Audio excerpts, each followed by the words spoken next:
नरेंद्र मोदींनी स्वीकारला पंतप्रधान पदाचा पदभार। सलग तिसऱ्यांदा पंतप्रधानपदी मोदी विराजमान। पहिलाच निर्णय शेतकऱ्यांसाठी।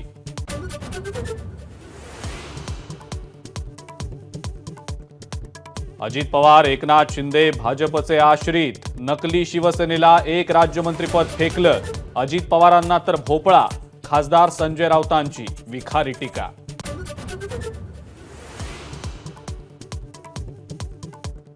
मान सन्मान संख्याबळावर मिळतो। अजित पवारांना विरोधी पक्षनेते विजय वडेट्टीवार यांचा टोला। महिन्याभरात राष्ट्रवादी आणि शिवसेनेचे आमदार माघारी परततील, वडेट्टीवारांचा दावा।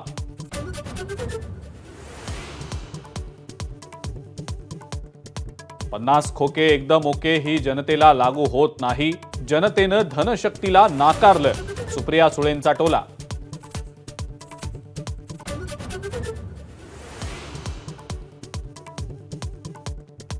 राष्ट्रवादी काँग्रेस पक्षाचा आज 25वा वर्धापन दिन। पक्षफुटीनंतर मुंबईमध्ये अजित पवारांकडून तर पुण्यात शरद पवारांकडून ध्वजारोहण।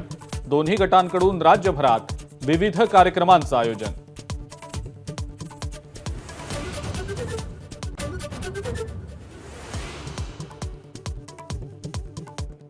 पावसाळी अधिवेशनाआधी मंत्रिमंडळ विस्तार होणार। मंत्रिमंडळ विस्तारात नव्या चेहऱ्यांना संधी मिळणार।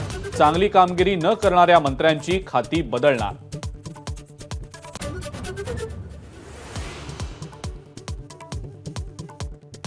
एकनाथ शिंदेंची बार्गेनिंग पॉवर कमी पडल्याची राजकीय वर्तुळात चर्चा। चिराग पासवान यांनी 4च जागा जिंकूनही एक कॅबिनेट मंत्रीपद पटकावलं। शिवसेनेला मात्र एकच राज्यमंत्रीपद।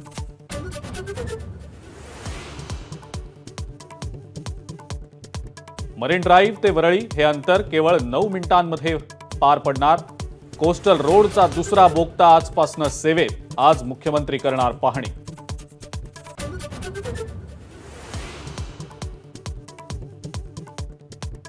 छत्रपती संभाजीनगरमध्ये नीटच्या परीक्षार्थ्यांची निदर्शनं। निकालाची फेर तपासणी करून परीक्षा परत घेण्याची मागणी।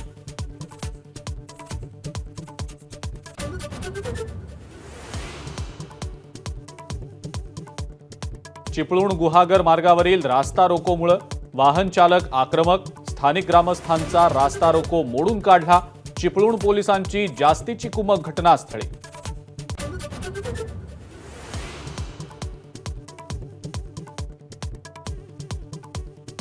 जालन्यामध्ये 3 युवकांचा जिल्हा परिषद कार्यालयाबाहेर जाळून घेण्याचा प्रयत्न। रमाई आवास योजनेमध्ये घरकुल न मिळाल्यानं उचललं टोकाचं पाऊल।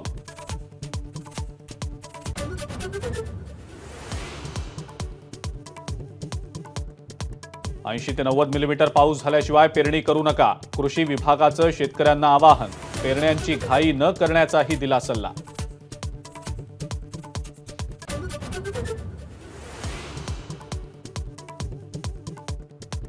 मुंबई, ठाणे आणि पालघरमध्ये पुढच्या 5 दिवसात मुसळधार पाऊस। हवामान विभागाचा अंदाज, तर काही ठिकाणी येलो अलर्ट जारी।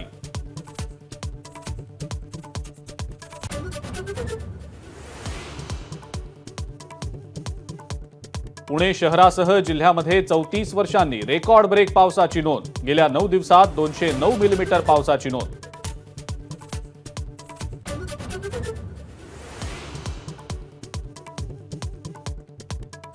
जम्मू काश्मीरच्या भाविकांच्या बसवर दहशतवाद्यांचा गोळीबार। 10 जणांचा मृत्यू। परिसरात सर्च ऑपरेशन सुरू।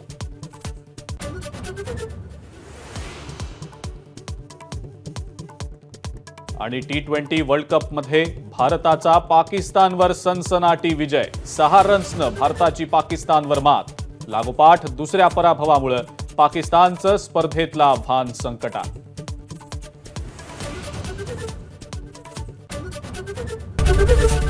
एबीपी माझा, उघडा डोळे बघा नीट।